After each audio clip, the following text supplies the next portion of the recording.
The Objective. To deliver the NBA to you like no other. News. Play breakdowns. Power rankings. Storylines you never hear talked about. Anywhere else. It's all straight shots here. Fired by straight shooters. S and Gun. This is the Objective Basketball Podcast.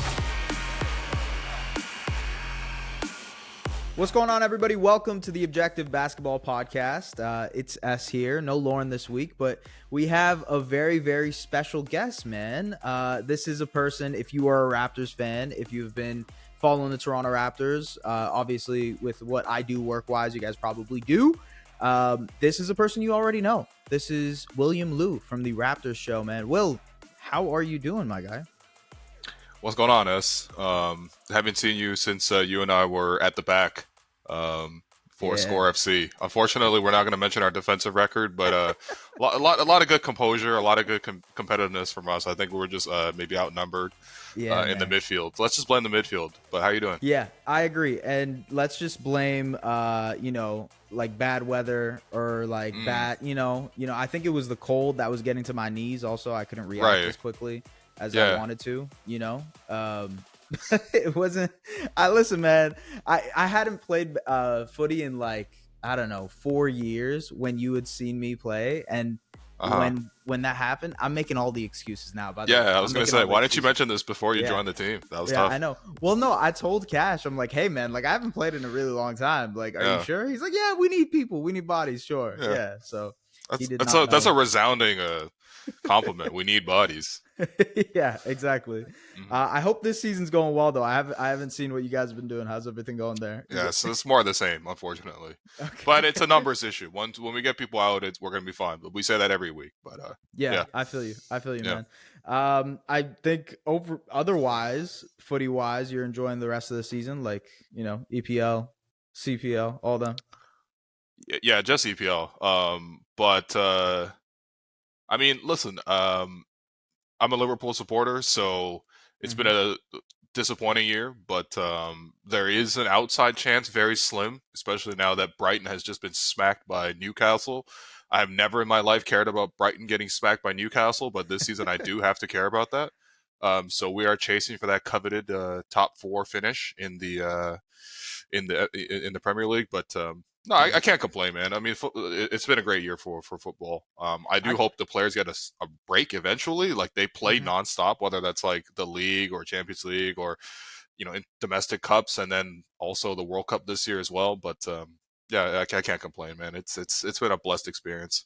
I don't think I've ever asked you this, and maybe I've skipped it on one of the podcast segments. But how'd you get into soccer in the first place? Oh man. My dad just always played. Like soccer is like probably the most popular sport in China still. But he played a lot. He played a lot at university. So when I was really young, he put me in soccer. Nice. So that's my in on sports generally. So yeah. And is that how you became a Liverpool fan? Like, is that the... No. He doesn't have a club. He just likes the game. Like he's literally a pure hooper. Like he's like 55, 56 years old now. But he will still run like, I don't know, 30K in a week so that he's like ready so he can play. Hold on, 30K in a week? Yeah. That's like a pretty regular thing for my dad. And then he'll do that so that he's in shape so that he can play on Saturdays with him and his other like super old Chinese gang. Nice. Where they're able to just find a place and just run. So yeah, he's literally been playing like for my entire life, if not more. But no, he was not into club sports though. Like he just likes the actual game itself. That was more of like I chose my club, like 2004-ish. Yeah, I feel you. It's the same thing with me and my family. Like we, for some reason, always supported Argentina in the World Cup because Iran is not the greatest. And then it ended up being like my brothers were huge Maradona fans, so they always supported Argentina, and then it turned into Messi, and it was just like, okay, I guess we're essentially Argentinian at this point with the support.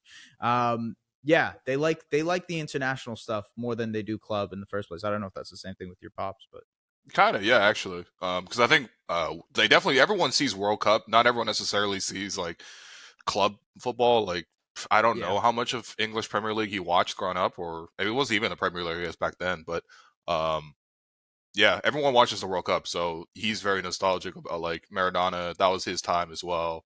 Yeah. Yeah. Yeah, I mean, yeah. So that's when I Okay. picked my Cool. team too, was France. Like, you know, like sometimes you don't get born into these countries that have great teams, and you just got to Yeah. choose one. You got to adopt one. Like, China has never had a good soccer team, and it probably never will. On the men's side, on the women's side, they're actually pretty good. But Yeah. yeah, so I've just picked France. I don't know if you know Ali Dai, but that's like the only Iranian guy we can ever like cling on to. I mean, at least you guys got a couple. You guys are decent. You know, you guys are decent. A couple guys. Anyways, that's it for footy talk. We'll get into footy stuff later, hopefully. To talk basketball and talk about Raptors in general, you obviously have done a great job throughout the past couple of years, more than that, even covering the team.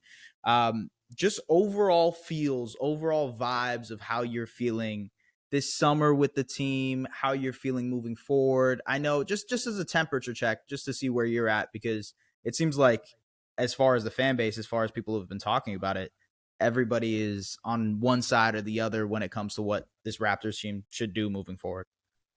Yeah, I don't even know about that. I feel like everyone is just like upset all the time. Like there's actually like no calm down period. I'm not saying that people shouldn't be upset. I'm just like, wow, there's like a sustained level of upset. I came to grips with it. Like, for me, like after the season was done, I was kind of pissed off for about a week, and then I wrote like a long column, kind of highlighting like pretty much all the important aspects that I thought went into the season, what they should do in the offseason, and I just kind of was like, all right, that's it. Like I'm done on this season. For me, like I was at this position in the trade deadline too, was just watching some of the results. Like I really wouldn't have minded if they pivoted towards a rebuild, if they shifted around sort of like the current core that they have. But like they, didn't do that at that time. I think they still have some degree of flexibility to do that in the offseason, so we'll see. But very much it's like a big offseason for the front office. Like I would like to see moves being made to add talent to the roster. I know that that's not like a hugely controversial statement or anything like that, but for me, like I think that there are some good players here. If you want to build around them, it's pretty clear you need more shooting, you need an upgrade in guard play. Like it's just you watch around the league in the playoffs.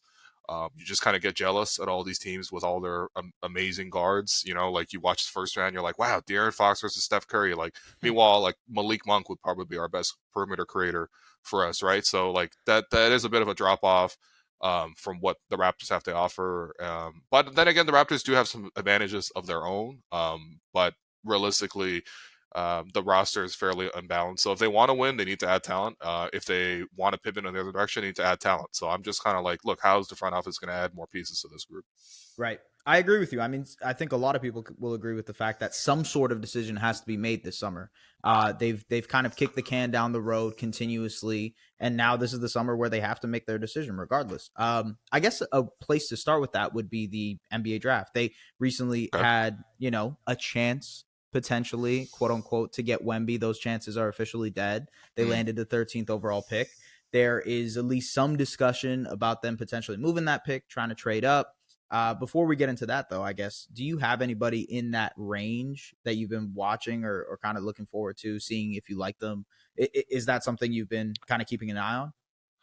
Yeah, I'm not going to pretend to be a draft expert by any means. I definitely don't watch college basketball or any of the other international or overtime elite. Like, there's like so much that has sprouted now from it.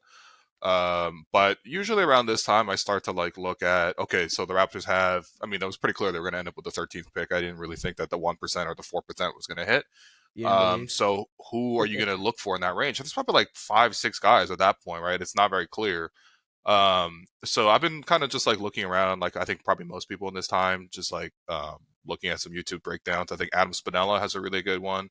I've had him on my podcast a couple of times. I just think he's a really solid talent evaluator. And yeah, I mean, I think based on watching some of his videos, I kind of like Kobe Buffkin. I think the Raptors should add a guard. I think the Raptors will always add best player available. So like, I don't think that the positionality like factors in that much into what their assessments are. But for me, I would add a guard just because I'm sick of seeing like a lack of guard play on this team. And yeah, the reason I like Kobe Buffkin, I think, he just plays with a lot of energy. He plays with a lot of like pace in his game. It's very jittery kind of style that he plays at. He's able to get to the rim. It looks like he's pretty aggressive on defense as well, which I kind of appreciate because he is kind of small. I do have concerns about his defense at the pro level. But for me, that's sort of who I like right now. Lefty as well, can kind of shoot a little bit, can definitely get to the rim. So that's where I'm at. But again, like I am not a draft expert. So that's just me watching someone else's video.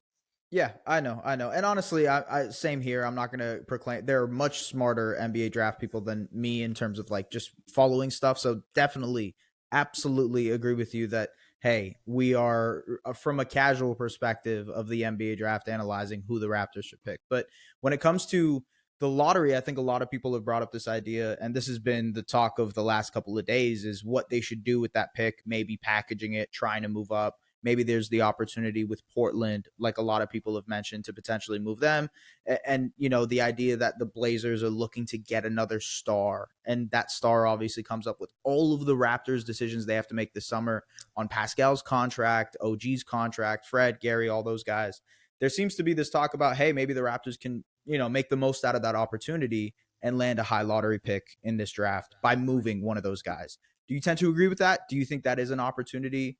And would you even, you know, consider something like what people have mentioned online, which is like 13 and Pascal, and then you do 3 in Simons or something along the lines of that? I don't know the exact details, but that's what people have usually been discussing. I mean, I think the front office is unlikely to move in that direction. I just don't get the sense that they're looking to rebuild. Certainly if they wanted to, like they literally just could have been in a very similar situation themselves if they pivoted towards tanking at the trade deadline. Obviously they went into the opposite direction instead and actually won a lot more games to get themselves from 4 games under 500 to 500. Now, of course, that didn't really do them anything in terms of the play-in. They literally didn't even get out of that, but still, that's the direction that they ultimately went in. So I don't actually think that they'll trade Pascal, but I mean, in that case, I don't think it's a bad value proposition. I don't necessarily see why it needs to be packaged with 13. If you are going to trade Pascal, I would probably just rather have more first-round picks on the team. I think it will signal a pretty sharp directional change based on what they've been trying to do. You know, and I also think that from the front office perspective, like, what is the point of paying Masai $50 million and Bobby Webster $8 million, which I think is reportedly their salaries? Like, what is the point of paying management that much money if you're going to rebuild? Like, if you want to rebuild, you probably get rid of the whole front office, cut costs on that front, and then you can just get a guy to come in and tear down. Like, it's actually not hard to tear down. It's much harder to build. As a value proposition, I mean, I don't mind it. If you want to move in that direction, which again, I'm really not opposed to. You know, I think starting with the 3rd pick or starting with the 4th pick, that's not a bad idea. Especially because it sounds like right now, obviously 1 is going to be Wembanyama to the Spurs. It sounds like 2 will be Brandon Miller to Charlotte. I mean, based on what they have on the roster, I think they probably want to add a wing rather than adding another guard. Also, I think maybe some people are like a little bit underwhelmed by Scoot Henderson in the G League. Like, you know, the stats aren't like blow you away in terms of the G League stats. Obviously he's competing against older competition, so that's impressive, but you can even compare him to like Jalen Green was in the Ignite, for example. You can compare his stats and stuff like that. Like, you know, I think they're even a little bit worse than that, but there's clearly talent there. Like that wouldn't be a bad start if you want a hard reset. But then again, I would wonder, like, if you wanted the hard reset, why didn't you just do it at the trade deadline? But my sense is they're probably not going to do that. So I don't even see a trade like that even materializing, to be honest. I think based on what Masai's comments were at the end of the year and even at the trade deadline, it just doesn't seem like this is a team, both from like a financial, they're trying to make the playoffs, like Maple Leaf Sports and Entertainment is trying to pursue the playoffs, that aspect of things, the business side of things, and from trying to capitalize on this window with this core, especially by giving away a 1st round pick, a very lightly protected 1st round pick next year. It just doesn't seem like they're going to put a lottery pick in jeopardy next season just so they can tear down. So to your point, I agree with you. I think they're in a position where they're looking to, you know, make the playoffs, be as competitive as possible, but also they've kept this very, very tight window open for them to potentially maneuver and pivot to a different direction. It's just, I don't see that being the direction they choose. Do you feel like, what would you say is the percentage chance that this core gets run back for the most part, I guess. I mean, there are probably going to be some moving parts, and you mentioned at the top that there's going to be some shifts, but overall, what do you feel about this core running it back? I mean, it's not the most sexy thing, and I think that maybe thinking about the core being run back is like not the way to think about it. I think for them, like they're trying to build from the middle, so almost on purpose, they're actually not going to bottom out, and they're going to try to win. And I think their argument would be that the Raptors aren't going to sign any free agents. I mean, Masai actually said that himself. Not that the Raptors won't sign free agents, but the free agency is kind of dead. I think it's especially dead for Toronto, just based on the history of what the Raptors have been able to do free agency wise. So it's through the draft, which clearly they have been doing a decent job of that. And then through trades. And I think that if you are going to build through trades, you're going to have players on your roster who are tradable, who are on good contracts, and who are shown to be able to produce in a winning environment. So I think that that's why they want to win, is because that they want to make sure that their players look attractive, so that when they make trades, which is how they're going to have to improve the roster, that will happen. So building through the middle almost necessarily means that you're not building through the bottom, which means that you're not seeing a situation where the Raptors bottom out. I don't know if that's necessarily the winning culture that they're talking about as well. But more than anything else, like, yeah, if you're going to build through trades, like, you got to make sure your guys are on good contracts and that they look like they can contribute towards championships, or at least be part of championships. Not saying that any of those guys are number one guys. We know that that's not the case, but like that's their strategy. Building through the middle is what they're doing. So for me, like, it's not really about running the core back. It's just, can you get guys back under good contract values, so that A, they're tradable, and B, that they can still have surplus value that other teams could look to acquire. Like it's not it's more like they're building like a collection of cars, rather than they're trying to like build like a specific like fleet where everything runs efficiently and smoothly. Like, they're not trying to build a championship roster with this current group. They're trying to get good pieces. Right. Yeah. I think that's also something that what the 6-9 vision was supposed to be. Like, it's like accumulating a specific type of player that is in demand in the NBA is those 3-and-D type guy. Well, 3 is kind of to be determined, but I mean, the stretch forward type that can potentially guard multiple positions, that can do a bunch of everything for you. I think they've tried to maximize on one specific type of player when it comes to a Scotty, when it comes to a Pascal. In different variations, you see guys like Precious and OG who can do similar things, but to different levels. What do you feel overall about the quote unquote 6-9 vision? Do you still feel like that is a steadfast rule, or is it more just an ideology? I don't think it's a steadfast rule. I don't think they're that like hardcore about it, but I do think that there is like the management strategy of acquiring players with length and size, and then there is the coaching strategy of how to deploy that, right? And I think that from a management perspective, it makes sense to bring in players with more physical attributes, so long as you are convinced that you can develop those guys. And I think from the front office perspective, they probably look at it like, those are the biggest success stories we've had development-wise, is developing OG and Pascal. And those guys are Vision 6-9 players, right? So they feel confident they can develop that archetype of player because they've had that, they have done that. You can even argue Scotty is a developmental success as well, although, to be honest, he's so young right now that I would attribute more of that to his own personal working and also his college workouts and stuff like that, rather than just like him being in the Raptors program. But at the same time, like, they know that they can develop that style of player, just like I think other programs are pretty confident they can develop other types of players as well. And I think from a coaching perspective, that's where you have to really manage, like, how do you make this work? And I think Nick was actually pretty enthusiastic about the idea the whole time. I don't even think that it was just sort of a sell job. I think he actually really liked it. I mean, even when the first idea of it came about, probably last year, maybe 2 years ago in Summer League, no, last year in Summer League, where I think people were asking him at Summer League, like, hey, you have a whole bunch of forwards on your team, like, how are you going to manage it? And his thing was like, I think I'm going to play all 5 at once. And everyone kind of called him a madman for it. This is at the start of 2021. But he kind of did it successfully last year, and then this year it didn't really work out so well. Like, clearly, if you're going to play in that way, you need to dominate defensively. I don't really see why you need to pressure the ball so much when you're all 6'9" and you can switch. Feels like a better strategy to switch everything, and then you can keep the ball in front and limit penetration. Make the other team play more one-on-one, blow up a lot of their off-ball actions. Instead, the Raptors didn't do that, which didn't really make sense. And also, like, I think that you have to then showcase an ability to be creative offensively, because not all of those guys can A, get their own shot, or B, they're not really natural like floor spacers who you can run like a typical spread pick and roll offense and really sort of, get it going like that. You have to be more creative. And I think that's where offensively, I didn't really see a game plan. Like the every single time Precious Achiuwa freelances on offense, I think the sport of basketball gets set back a decade. But like, it's also an example of the fact that you need better coaching into those positions to make that vision work. So there's the management strategy, there's the coaching strategy. I don't even mind the management strategy so much. I would like to see more shooters come into place. I've asked the front office a couple of times in press conferences, like, do you believe shooting is a developable skill? I've asked that to Nick. I've asked that to Bobby. I've asked that to Masai.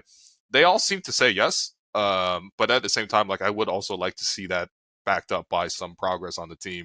And I would say OG has really developed as a shooter. I would say Pascal's developed as a shooter, but probably isn't going to be anything more than average on that front. So where do you fall on that yourself? Like, outside of what they might think about it, do you feel like shooting might be a developmental skill? Like it's something that can be taught, or is it something that's more natural that you're gifted with? I mean, I personally believe it's something that you can be taught or something that you can learn. Even just based on my own experience, like I didn't really play a lot of basketball. And then during the pandemic, I was just like, I'm just going to burn all this extra time and be outside as much as possible by just shooting. And like now I'm like actually able to shoot. So like I do believe to a certain extent it's teachable. Obviously that's a very different level as compared to the pros, but I think that is to me an evidence of just like you can learn this skill. I don't think anyone's just born naturally with the ability to shoot. That doesn't even make sense to me. However, what I think is different is you can't take players who don't have developmental reps all the way up to the point where they're like 15, 16, and then add all those reps afterwards where they're able to be taught. Like, I think they just have to catch up so much, right? Yeah. You think about a Steph Curry, for example. Now, he's in a very unique position because his dad was an NBA and his dad was a shooter. But, like, Steph is, like, in terms of total shots that he's probably taken in his life, is probably in the millions, if not billions. Versus, like, okay, so then Pascal Siakam starts playing basketball at 17. There's just no way he can match up to the level of reps that a guy like Steph would have gone into. So I think that is more probably what you're seeing at that time, is that some players are put into a developmental track even earlier on, and they definitely have more of a leg up in terms of as a shooter. But then again, you have other examples too, like Embiid, for example, also picked up basketball late, and clearly he can shoot, right? But I think for him, that's more of like he's a 7-footer. Like getting your shot off as a 7-footer, I think is probably a lot easier than getting your shot off as a 6'9" forward, for example. Yeah, it's funny you mentioned the developmental stuff, because you think of I remember when LaMelo Ball was coming out, people were like, oh, he's a bad shooter. But the thing is, he was shooting, like he was attempting the shots, and he'd been doing it since in such, like, I remember there are clips of him when he's in grade 8 and grade 9 taking these half court shots in the middle of games, and people were like, what the hell is this kid doing? Well, actually, there is a little bit of an idea to that. It's the fact that even attempting that, even getting used to the reps of that, it goes a long way down the road. You'd mentioned coaching earlier, and I think that's another huge aspect of this Raptors front office, this offseason, is who's going to take helm of coaching next year. And I think, you mentioned the idea of them going a little bit more traditional with shooting and the pick and roll stuff that they did, especially towards the end of the season with Fred VanVleet and Jakob Poeltl. I think we saw a little bit of a shift in what the Raptors were trying to do, but now Nurse is not the guy that's going to be at the helm of that. Do you have any preference as to who, there's been a lot of names that have been mentioned, Becky Hammond, Adrian Griffin, tons of other people that have been mentioned. Yep. Do you have any preference in terms of who would be the head coach? Do you see anybody that could make this team make more sense on the court? My personal feeling with this is just like, you don't even get to see 95% of coaching. I agree. You get to see some tactics. You get to see that implemented by your players. I mean, that's hard to say just because you need execution. But then again, as a coach, you decide who you're going to play. You decide the minutes. You decide lineups. Those are things that you can see, right? But I think the rest of the iceberg that you really don't see are like the player personal relationships that people build, the way they're able to speak to front office and sort of communicate and work collectively there, how they manage their staff, how they organize their time, how they schedule practices, what kind of person they are behind the scenes. how they interact with ownership. I mean, I suppose you get to see the media aspect too, so that's part of the iceberg that is above the water. But yeah, like there's just so much that goes into it, and I think that that's even for head coaches who have been in this position in the first place. Most coaches, especially with the Raptors, like you've seen the Raptors interview a ton of assistant coaches, for example. How would you or I have any idea who these assistant coaches are, what their philosophies are? You have to really trust management to not just make the right decision, but like be able to go through this process in a thorough way. So I do trust them on that front. Like, like I don't think that there's specific reason to doubt that. But yeah, I mean, in terms of preferences from the outside, if I had to say, like, I really admire what Miami's been doing. I think everyone has admired them based on what they've done in the playoffs here. So if you can get a piece of that, that would be great. If you could take Chris Quinn, who's been a long-time assistant under Eric Spoelstra, obviously had played in the league as well. That sounds to me like a good idea. I also wonder, like, if MLS's pockets are really deep, and this sounds like a little bit crazy, but why not try to throw, like, I don't know, $15 million at Spo, like double his salary? Like, you know what I mean? Like, why not? Yeah. I mean, he probably wouldn't say yes, or probably I think Miami will just match it. I think he's pretty set there. He's worked there his whole life, but that would be something I'd be trying to do. And I think that the Raptors are clearly going to be more out of the box and stuff like that. I think for us, we definitely focus a lot more on tactics. On that front, I'm always very impressed by Sergio Scariolo's teams every time I watch them play internationally. I understand the game is different in Europe than it is in just the NBA itself.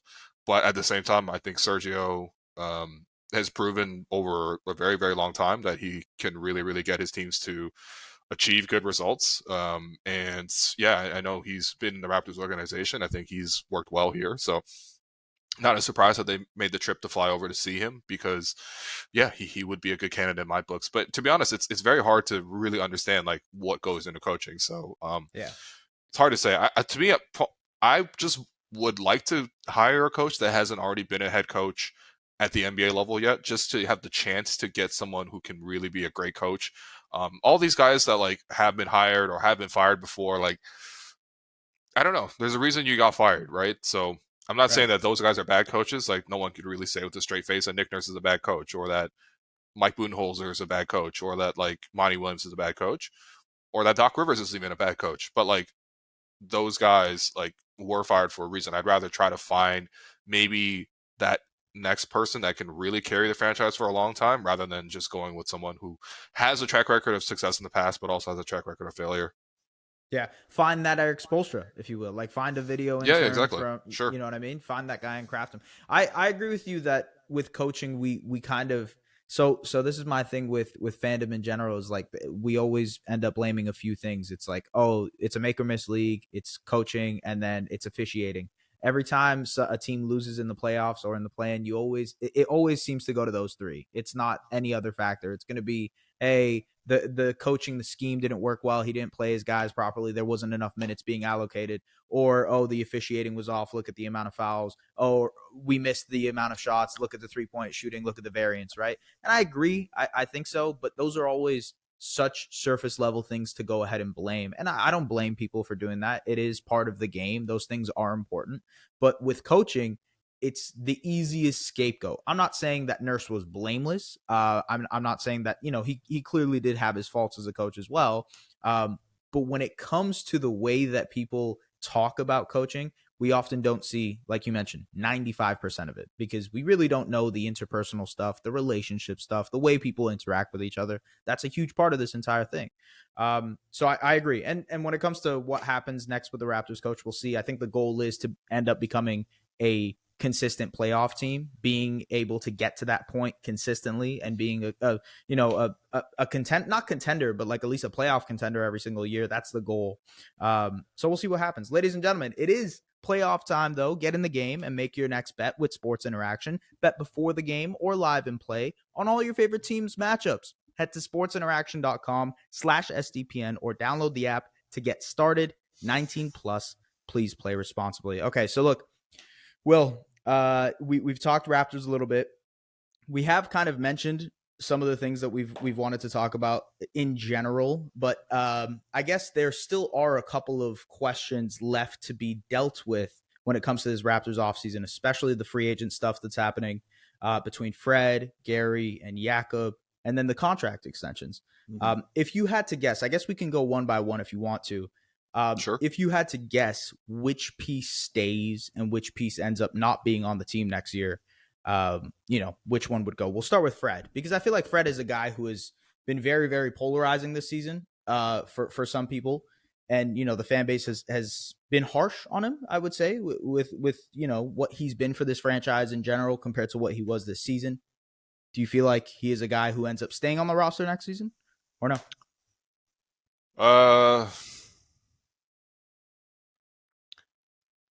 I mean, I'm not one of those guys that just wants to get him to go no matter what. Like, I actually just want to see, again, like, if he goes, what is the talent upgrade or what's even the replacement? Like, I think that the Raptors clearly need production from guards. Like, I think evidence of that is you could look at Fred's like plus minus. Like his plus minus is the highest on the team. Yeah. And it's because, not necessarily because Fred had a successful season, because I think he's really underplayed, or he did not. I think he struggled for long stretches of it, let's be honest. But I think the reason his plus minus is still important is because guard play is important. So if you are just going to kick him out the door, like, who are you replacing him with? The Raptors aren't going to have cap space if you let him go. So I would say it's either he gets signed and traded or he gets retained. And if he does get retained, can you keep him at a deal that is like at a amenable number where it's not something wild that you can't move down the line? Like, I actually wouldn't mind, a 2-year deal with a player option at the end, and then you can trade him. Right. Like after this, as soon as this season, upcoming season, or maybe even next season. But like, I don't want to just see talent leave out the door. Like, at minimum, it has to be a sign and trade. If he just leaves to another franchise as a straight up signing, I would be very, very upset at the front office. Not because of Fred leaving, but because you have now really allowed a player who, he underperformed this year, but he's still a very valuable player, that you just let him leave for nothing. So.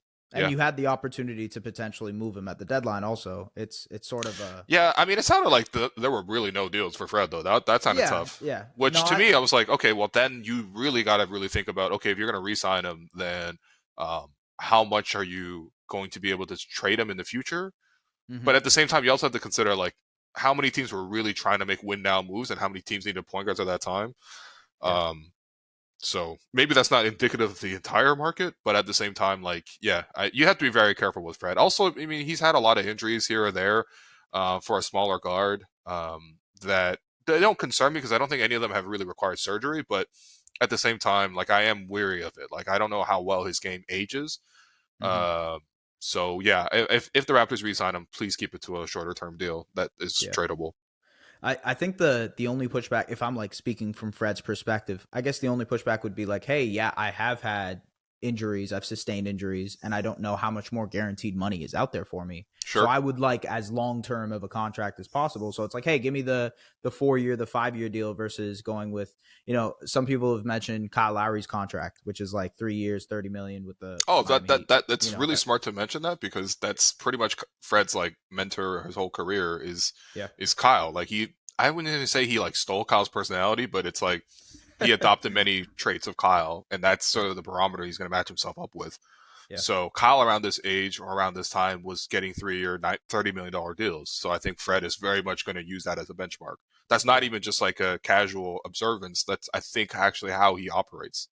Yeah, I think so too. I think there is, despite all the noise that's happened around Fred this season, I think there is, from both sides, there's a level of they want to run this back. They want him back. I think he's an important part of the future for them in terms of building out whatever culture, quote unquote, that they want to reset. Okay, so Fred is done. We'll go with the other free agent, Jakob Poeltl. I would say, more than anything, before you jump in, I would say it's like 100% that they end up re-signing Jakob because of the 2024 pick. Would you agree with that?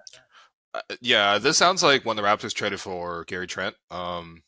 When they were in Tampa. Now, that was a slightly different situation, mostly because he was restricted, but like, you pretty much already agreed to a number beforehand. Before you even trade for him, you essentially said, like, okay, you're an upcoming free agent. If we pay you this, are you going to re-sign? You work that number out, and then you do the deal. So something would have really broken down if he doesn't get re-signed for essentially what they've already prearranged for, which sounds like, I don't know, 18 to 20 million, which sounds pretty fair for what Yak does. Yeah, I agree. Okay, that's the simple one. Gary, I feel like is the one that people are very, very on and off about, not Hmm. sure about. Where do you sit on Gary? Where do you sit on them potentially re-signing him? I look at Gary as a guy who has more potential to go. Like I think there's just more development that could take place there. Um, I think a new head coach probably helps Gary Mm. more than anything else. I mean, like I would say Nick was not a big fan, but Nick benched him twice. Yeah. Maybe even the front office isn't the biggest fan of him either, but at the same time, I do think that there's more untapped potential with Gary. I don't really see why he couldn't go from being mostly a standstill shooter who could play a little one-on-one to being more of a movement shooter. I think that will Hmm. change with a new head coach. I also think that, like for him, like he has a good skill set. Even the one-on-one game, like he actually can get to his shot a lot of the times.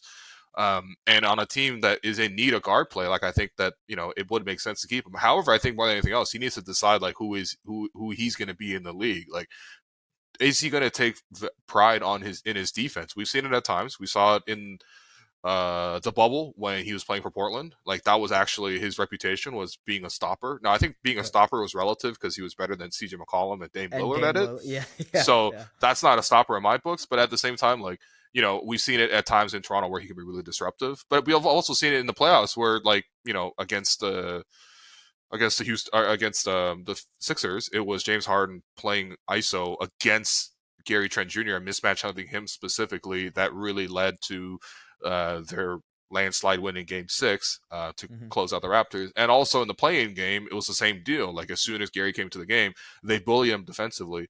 I think he needs to decide to take that side of the floor more seriously. And if you can convince him of those two things, I wouldn't mind him staying.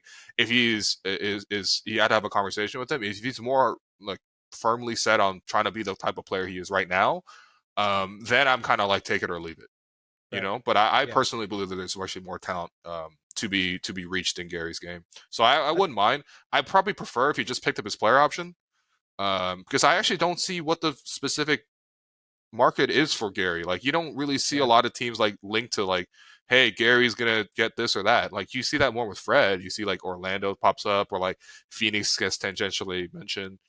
You Hmm. don't see anything for Gary. So I actually wouldn't mind if he just picked up his player option. I think actually for what he does, his option I think is like 19 next year. That's pretty fair. It's about value, yeah. I Yeah. mean, like it's right on what the market would dictate for what Gary Trent Jr. would make next season if he were to sign somewhere else. Sure.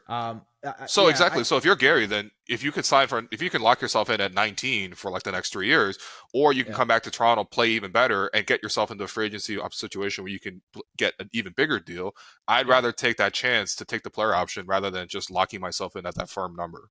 Yeah, I agree. Potentially more money coming in next year too, or the year after that with the TV deal being expiring. Like, I mean, Sure. there's more money out there for everybody if you hold on, and that kind of plays into the next part of this, which is Pascal and OG. They're both eligible for contract extensions this summer.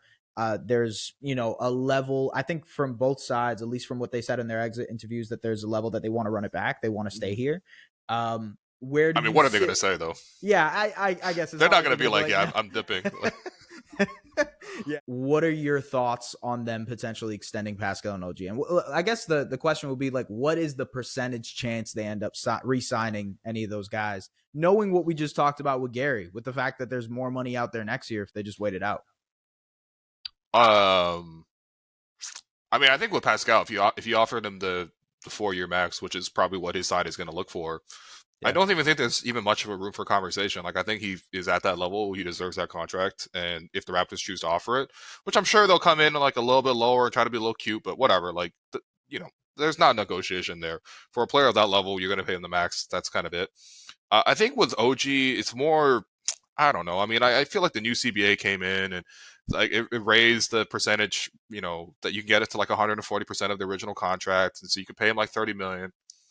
To me, it's like OG strikes me as similar to Gary in that sense, not in the way they play, um, but it's also like what type of player do you want to be? Like, are you genuinely trying to be more offensively and more featured offensively? Because to me, like Mm-hmm. I don't believe in that upside offensively. You don't see that. Yeah. Yeah. No, and that's from just watching him dribble. I mean, I remember watching him warm up one day typically he doesn't do a 2-ball drill, but I think ESPN was in town, so he started doing a more elaborate warm-up. I'm not saying that that's why he was doing it, but it did coincide. And so there were pregame cameras out there, and he was doing a 2-ball drill where he's just sort of dribbling with both hands, the two balls with each hands. And when he started the drill, you're supposed to stay low on that drill. But it just started getting higher and higher to the point where the ball was starting to bounce at head level. And I was just like, this is not something you should do in public. You should work on that privately. I just don't trust the offensive creation from OG. If you're telling me that in 3-4 years he can really get more polished, sure. But I see him as a player that you can stop offensively. And I just don't really see that. Like, even Pascal, who I don't even think is like that refined offensively compared to other stars who average similar stats. But Pascal has specific advantages he can go to. Like, he has really good footwork. He's got good balance. He has quickness. He has length. He has good touch. You can shoot with either hand. Like, at times, his ball handling's been nice too. His ball handling has consistently shown improvement. And he's definitely much more like, if I saw Pascal do a 2-ball drill, that ball is tight. But with OG, like, I think it's. I don't see that for him. I see his future in this league as what Aaron Gordon is doing with the Nuggets, but with a 3-ball, which is an amazing player. But if you can have the opportunity to trade him for 3 first-round picks, which is sort of what's been rumored out there, and that sounds like what probably will still be out there even this summer, like, I would really seriously explore that. And that's knowing that he is a really great defender, and I really respect what he does on that front. But I think, again, like, you have to have a conversation with him in terms of what his future is, or what he sort of sees himself in this league. Like, if he thinks that he is like that star level player that can really do it all, both offensively and defensively, then, I would leave another team to sort of run that chance, to be honest. But I know that that's not like the consensus opinion on OG. I just, after years of watching that, like, I'm cool with him catching corner threes. I'm cool with him finishing a couple plays. I'm even cool with him featured occasionally just to sort of like throw him a bone just based on how much work he does on the defense. But yeah. I think to your point, I think there's also a conversation to be had about figuring out the smaller ways to maximize OG in the ways that he wants to. Like, I don't think giving him an isolation possession above the break, spread out, just let him cook is the way to go. And that happens sometimes, especially when Pascal was out earlier in the year, where they just kind of gave him free reign to figure it out. I think there are ways to design things, and this goes back to coaching, but design things to get him easier looks in these opportunities. But you don't have to say that for other stars. You really don't. You don't. No, you don't. Absolutely. And that's not to say people don't have pet plays for stars. Of course they do, but you don't talk about that. Like, we're talking about, like, maybe for certain stars, you want to put them in certain positions so that they're more efficient. With OG, it's like, we got to put him in certain spots so that he can get a shot off. That's a huge difference. Yeah, I agree.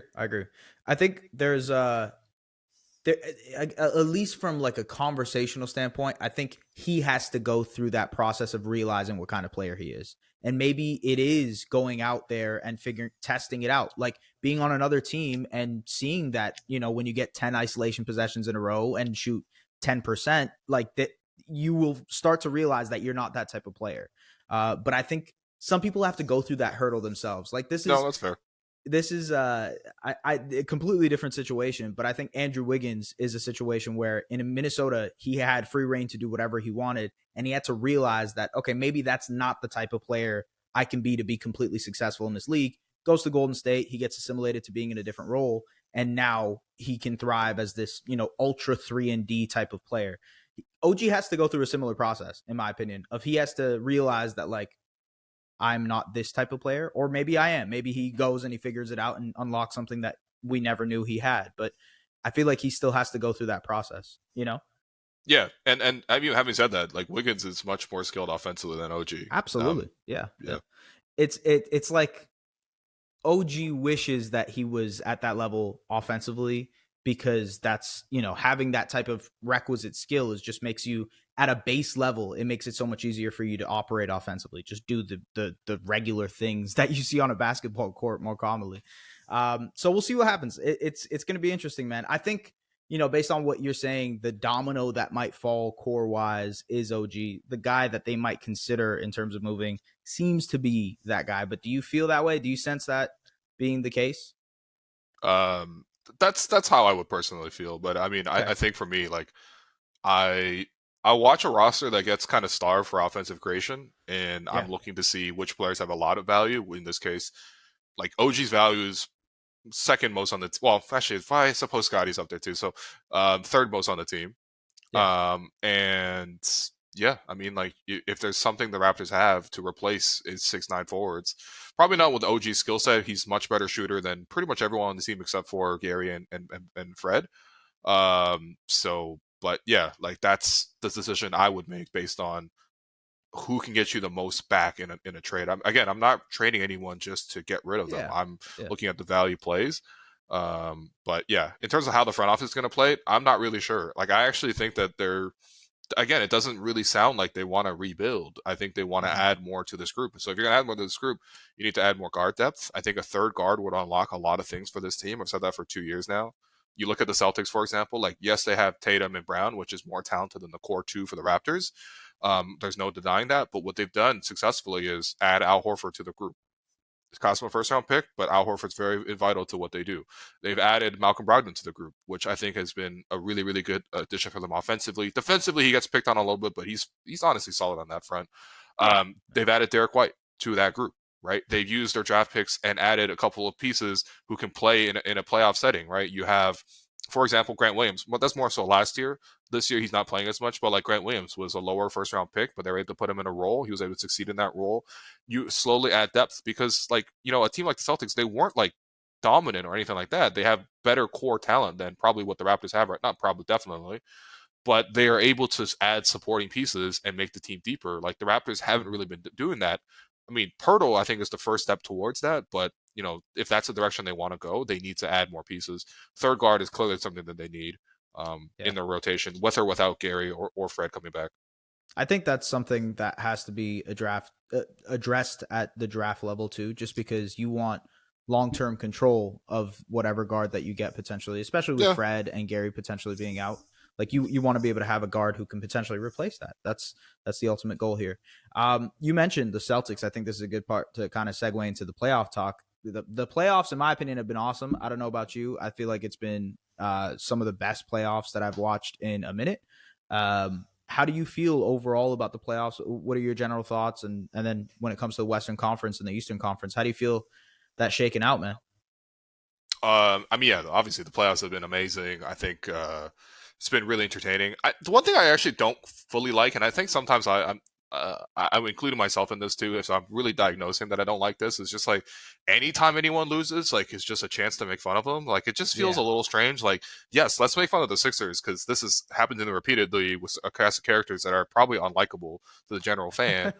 But, like, are we gonna make fun of Tatum for not having a point or not having a field goal made in, like, game one and be like, Tatum's not clutch? It was like, yo, we literally just saw game 6 and game 7. So I don't know. For me, I'm just like, okay, maybe the basketball conversation isn't the greatest sometimes, but no, I mean, the play itself is excellent. I think for me, Boston is still the most talented team left in the playoffs, but they probably have real cohesion issues, or like they're just not really able to access a higher level of themselves on a consistent basis. If you want to chalk it up to coaching, which I think this probably is a case of coaching, I don't think that would be too surprising. But at the same time, I do believe in their talent.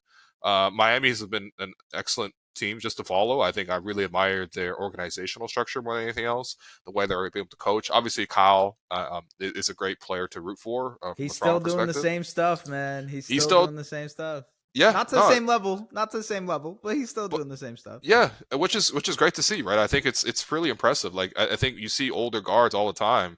I remember even when we had Kyle back in like 2016, 2017, I was thinking about like when he was in free agency. I was like, man, how long are these like age 30 plus guards going to last? Like, it's just the history of it's not great. And then Kyle's out here like being older than Al Horford and looking great in a lot of games. And I'm like, Al Horford is like my bench standard of like just an old person, period. So yeah, like the Heat have been really great. Jimmy obviously has been really great. I mean, I don't know. I think that what you're really seeing right now is not just a lot of talent on display, but a lot of organizations who have everything sort of like aligned, right? Like, I look at Denver, it's the same thing as Miami. Maybe it's just not like in your face about it, not like as rah, not as like a wow, look at the 8th seed going this far. But they're very similar in terms of they have really good alignment from top down in terms of how they built the roster as well. So yeah, I mean, I think I like Boston to win it all still, but that's only based on talent. Based on the actual coaching and the on-court product, they look very inconsistent. Yeah. Do you think in the West it's going to be Denver then? So it'll be Boston Denver finals. Is that what you're thinking? I had that as a complete toss-up, but I ultimately went with Nuggets in 7. Okay. Yeah. I got you. But I like it. Yeah. It's great to see a team like score 130 and Jokic as a center pushing the break, like play after play after play. Like you maybe see that from like slimmer guys like Bam Adebayo, or even when the Raptors played centerless. So it's like Pascal will be the center and he's pushing the break, or Scottie's the center and he's pushing the break. But that's more like okay, he's a wing and they're playing small. Jokic is like just like chubby dude who's genuinely pushing the break like nonstop, and it's very impressive. In addition, I don't to all know how the he stuff doesn't he's get doing. tired, because like he seems like he should be exhausted every time, but then he'll go 40 minutes and no problem. Like it's nothing. Yeah. It's funny you brought up Jokic, because I think some of the things that he does, and not to say that Scottie can be Jokic. I'm not saying this, just to jump in front of it before I jump into this. Okay, yeah, because I was going to jump on you for that. I don't see it. I'm not saying that. But I think some of the standstill playmaking, maybe not Jokic actually. I think Gasol is probably a better relation here, where it's like he can be at the above the break. Guys are cutting. There's split actions that are happening on opposite sides, and then you can find a shooter. He can find a cutter. Like those are the types of things that Scottie can do that also these other guys, these other bigger guys in a Gasol and Jokic have done. Do you think that's something that is true, false? What do you feel on that front? I think just random. I just thought of it randomly, by the way. So yeah. No, I think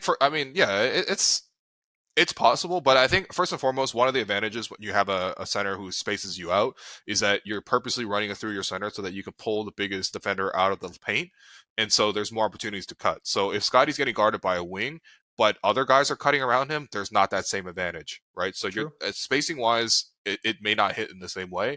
I also think in a different way, like. Sure, I would definitely like to see more movement in the Raptors offense. I would like to see more actions out of the post. I mean, the Raptors already run a ton out of the post, but they run it more to score, like in Pascal's case or even OG's case.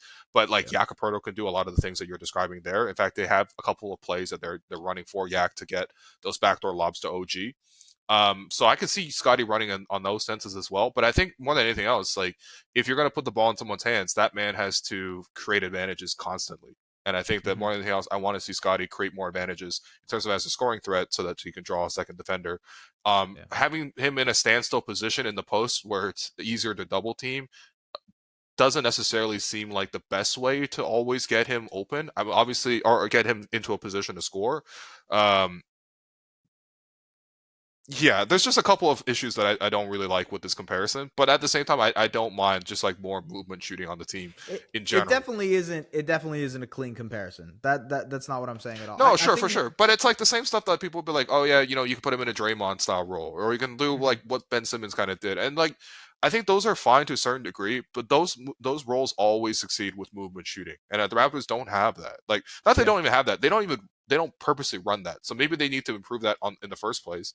But I also want to see the ball in the hands of a player that like, consistently creates advantages. So I actually want to see Scottie like look to score more often than I want to see him look to create for others. Even though right now that seems to be a better skill for him is the playmaking. But yeah, I want to see him create more advantages and score for himself. And then naturally the ball is going to flow more towards his hands. Maybe that's just me being in too many Nick Nurse press conferences, honestly, because that's always what he would say. But I kind of did agree with him on that front. It's always Nick Nurse press conferences, man. They always start out with one thing. Yeah, Doug. Yeah, Doug. It's always the first. Yeah, well, we'll see. Okay, anyways. Nick might have gaslighted me. I don't even know, man. At this point, I'm like, I'm questioning what I really know to be true. Damn it, Nick. Yeah, I know. Yeah. It's Nickception. All right, look. We'll do some lightning round stuff. This is just quick questions, quick answers. I would like quick answers if you can. Just first thing that comes to mind for these things. They're fun questions. They're just kind of like whatever comes to your mind, throw it out there. Okay. Okay. Okay. Producer, if you can afterwards, throw a little quick, I don't know, game sign, music behind this, whatever. Okay. The number one pick this year or any player in the NBA on their current contracts. The number one pick this year. Okay. All right. Like, any player, damn. But honestly, yeah. I believe Giannis it would be like that. Okay. I respect it. Favorite food spot in Toronto? Bro, how you gonna ask me this in a lightning round, man? This is I too know. tough. I know. I'm sorry, man. Yeah. First thing that comes to mind. I'm gonna toss. You know what? I'm gonna say super fresh, man. Just shout out to my friend Trevor. That's all. Okay, respect. What is your hooper comp? Like, what is your comparison when you're hooping? George's Niang. That one is easy. That one's super easy. I don't do anything other than jack up threes, and I play kind of lazy defense. Like I think it's actually a really good comp. I got you. All right, fate of the world. The beam is pointing down at Earth. Okay, it's either you or Alex to hit an above the break three. Who are you? Oh, taking? me. That's not even close, man. Me. I literally disrespected this man at the run this week. I sacked off him like 4 times for wide open threes in a run, and he bricked all 4. So, like, yeah, I saw him me. hit one though. I saw him hit. I don't know if it was this run, but it was like a run a couple of months ago. He hit a 3. He was like posting it on Insta. Whatever. Anyway. Yeah, he shoots like MKG, man. Favorite career moment so far? Just any career moment. Yeah, just like covering the finals. I think that was really cool being there for Game 6. Because it's kind of a free for all. You don't really understand. Like everyone is trying to leave the arena as like a typical end of the game kind of thing, but then there's like a whole throng of media trying to like rush the court, and just being in that crush of people trying to rush the court was kind of wild. Also, by the way, I made it onto the court with just my NBA credential, which was fine. And Masai didn't. And Masai didn't. So no one racially profiled me. So yeah, I don't really buy what the Alameda police was saying over there. But yeah, obviously we know what happened there. Yeah. One thing you can't live without.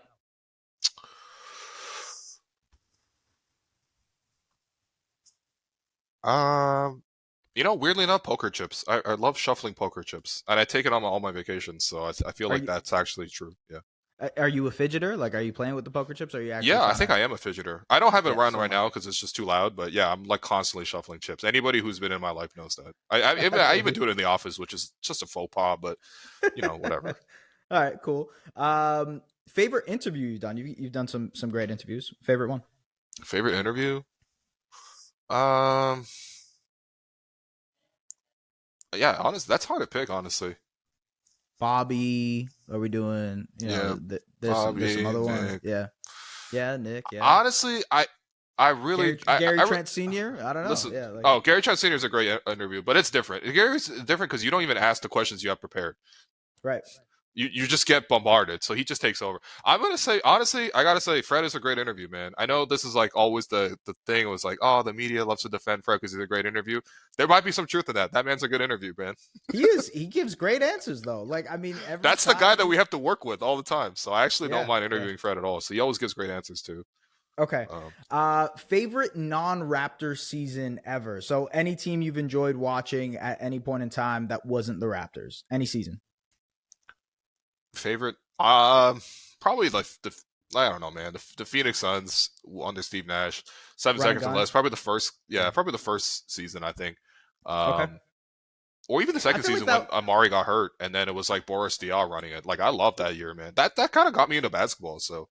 Yeah, I feel like that would be the answer for a lot of Canadians. Like that. Canadians, man, that put so much on the map for us because that was also when I started really taking basketball seriously. It's like, oh man, this Canadian guy, point guard, white dude's just like dribbling around, cooking everybody and being MVP. That's crazy. You gotta tap into it. You had to be there. You really had to be there on the score, watching Steve Nash at like 10 p.m. Yeah, exactly. Any TV shows you're watching right now?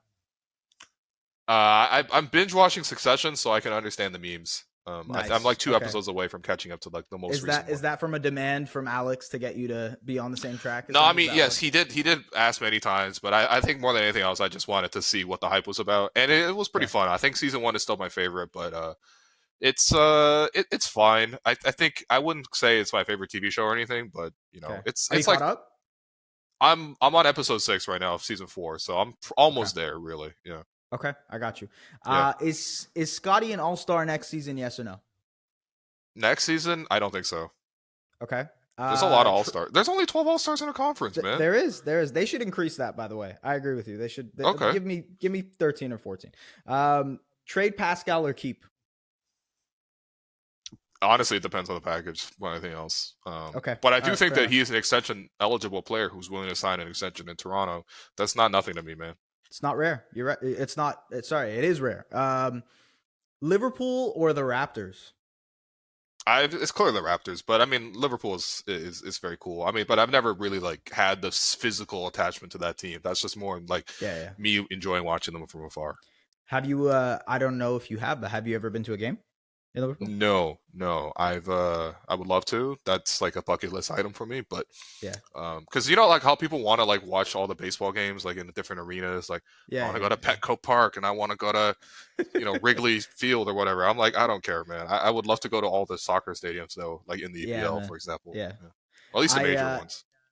Man, I mean, bro, like just so I think we've talked to you about this before, but I lived in Liverpool for 2 years and I left right before they won. Right before they won the EPL, I left. That's amazing. And I think it was the year they won Champions League too, right? Because the crowd was freaking insane. What were you doing in Liverpool, man? I was trying to be a lawyer. I was doing law school for 2 years, and then things happened, life happened, and then I ended up coming back. So yeah. All right, cool. Yeah. That's awesome. Did you go? Did you go to Anfield? Like, it was ridiculously expensive. So you had to like, of course. It was too much for a college student, bro. Like I was living off like freaking ramen noodles and Subway sandwiches. There's no way I would have been able to cough up 300 pounds to be able to go to a Liverpool game, man. It was insane. But the atmosphere, everything you're hoping for, from what I've seen and from what people have told me, it's everything you imagine, So hey, if you ever get a chance to go, let me know. I'll give you some good food recommendations. I was gonna say, man, how was the rest of the city itself? Because it is kind of a historic city too. Yeah, I mean, like if you're into music, they obviously have the Beatles stuff that's around there in Liverpool. Yep. There's a lot of great, food spots as well there. If you like, British food, like they have the fish and chips. I don't know if you're into that. No, if you like British food, bro, what are you talking about, man? Get out of here. I don't know. Like, don't tell me about the food in Liverpool, man. Really? Yeah. Oh, okay. And, well, I know you know the Scouse accent, right? Yeah. That's also one of the greatest parts. Imagine trying to teach or learn law with people trying to teach it to you in a Scouse accent. It's not the greatest. Liverpool was. It got dark at 2 p.m. every day, which is just... Wait, that should be the number one item you mentioned, man. That sounds horrible. I'm not going to recommend it for anybody to live there, but if you want to go watch a footy game, I'm not complaining. Go ahead, enjoy yourself. Got you. All right, noted. Get in, get out. That's what I would say with Liverpool. Get in, get out, man. Okay, all right. First this guy said eat the fish and chips. I mean, like, what the hell? Don't try the fish and chips. It's all right. Listen, there's much better food. Man. I agree. There's way better like Asian and Indian food out there in the UK than freaking fish and chips. Like just avoid. There's so many other absolutely. Options. Yeah. Well, appreciate you, man. Thank you very much for topping on to the Objective Basketball Podcast. Anything you want to add? Anything you want to like plug? I mean, I feel like people already know you. There's nothing really to plug, but would you like to plug anything? I don't know. No, it was just follow the Raptors Show. Give it a review because we're in a long-standing one-sided feud with Draymond to stay as the number one podcast in Canada. I was literally the number one podcast in Canada this whole season until Draymond stomped on Domantas Sabonis, and that got him to number one. So I'm pretty pissed about that, and I would like to reclaim the throne. So I think you have to stomp on someone now. I think that's the. Okay, all right. If next time I see Domantas Sabonis, I will try to step on his chest and then pretend like he grabbed my leg and try to pass it off. Yep. That's the goal. Goal. Hey man, look, I will say from me and a lot of other, Raptors media people who are trying to come up in this game, you are a pioneer in a lot of ways. You're a person that people enjoy, people look up to, people have enjoyed your work. You are a trailblazer in a lot of ways when it comes to blazing the path, especially for people who are not white. You know what I mean? No, I'd like realistically, you've done a huge favor for Toronto media to be able to do this because you make people like me, make people like other people, be accepted in this sports media world. So appreciate you, dog. I really do. That's real, man. Because I think, when people say this too, first off, I really appreciate that. It means a lot. But I think what people are really saying is just like, yo, if you could do this, like, I know I can do this too. And I say, and 100%, I agree with you, man. I 100% agree with you. But no, seriously, I appreciate you. Nah, man, you have a special gift when it comes to that. And obviously a lot of, Raptors fans can appreciate that as well. Will, man, appreciate you tapping on to the Objective Basketball Podcast. For me, from Lauren, who is in Texas chilling with herself, appreciate you. Have a good one. Take care. All right. That's it. That's it. Follow hosts at Just S Baraheni on all socials and at The Lauren Gunn on Twitter. The Objective Basketball Podcast, delivering the NBA to you like no other.